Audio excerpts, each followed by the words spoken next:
హైదరాబాద్ లో అక్రమ మైనింగ్ పై హైడ్రా కొరడా జుళిపిస్తోంది. అనుమతులు లేకుండా నిర్వహిస్తున్న స్టోన్ క్రషింగ్, ఆర్ఎంసీ యూనిట్లపై హైడ్రా భారీ స్థాయిలో చర్యలు చేపట్టింది. వందల కోట్లలో ప్రభుత్వ ఆదాయానికి గండి పడుతుందన్న సంబంధిత శాఖల ఫిర్యాదుల మేరకు ఒకేసారి 6 ప్రాంతాల్లో దాడులు నిర్వహించి అక్రమ మైనింగ్ కు ఫుల్ స్టాప్ పెట్టింది.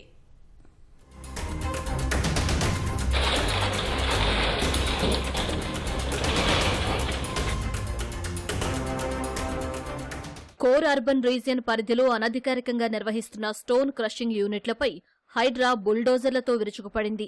హైదరాబాద్లోని 6 ప్రాంతాల్లో పక్కా ప్రణాళికతో ఆపరేషన్ నిర్వహించిన హైడ్రా 6 క్రషింగ్ యూనిట్లు, 12 ఆర్ఎంసీ ప్లాంట్లను తొలగించింది.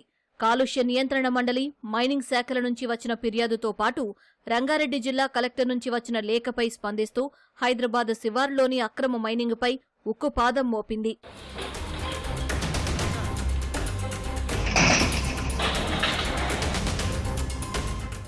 రంగారెడ్డి జిల్లా గండిపేట మండలం వట్టినాగులపల్లి, శేరలింగంపల్లి మండలం గౌలిదొడ్డి, శంషాబాద్ మండలం కొత్వాల్గూడ ప్రాంతాల్లో ఇష్టానుసారం క్వారీలు తవ్వి స్టోన్ క్రషింగ్తో దుమ్ము రేపుతూ పర్యావరణాన్ని దెబ్బతీస్తున్నారు.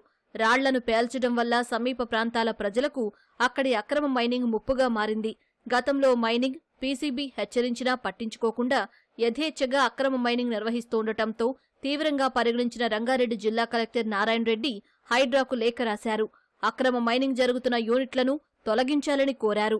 గౌలిదొడ్డిలోని గ్రేట్ ఇండియా మైనింగ్, వట్టినాగులపల్లి 3 చోట్ల Parameshwar Singh stone crusher, Sri Lakshmi constructions, Prithvi stone crusher, కొత్వాల్గూడలోని Tirumala metal industries crushing unit, Makta Bhagat Singh stone క్రషింగ్లను హైడ్రా కూల్చివేసింది. భవిష్యత్తులో అక్కడ మరోసారి క్రషింగ్కు తావు లేకుండా పరికరాలను, యంత్ర సామగ్రిని నేలమట్టం చేసింది.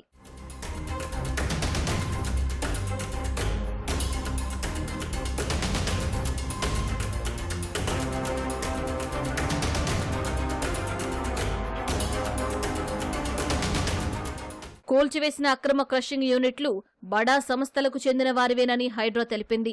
అనుమతులు లేకుండా మైనింగ్ నిర్వహిస్తూ ప్రభుత్వానికి 100 కోట్ల రూపాయల ఆదాయానికి గండి కొడుతున్నారని వెల్లడించింది. విద్యుత్ బిల్లులు కోట్లలో బకాయిలు ఉండటంతో కరెంటు కట్ చేస్తే డీజిల్తో ఆయా యూనిట్లను నడిపిస్తున్నారని గుర్తించిన హైడ్రా రంగారెడ్డి జిల్లా కలెక్టర్ లేఖ మేరకు అక్రమ మైనింగ్ దారులపై కఠిన చర్యలు తీసుకుంటున్నట్లు తెలిపింది. సంబంధిత వ్యక్తులపై కేసులు కూడా నమోదు చేస్తామని హైడ్రా వెల్లడించింది.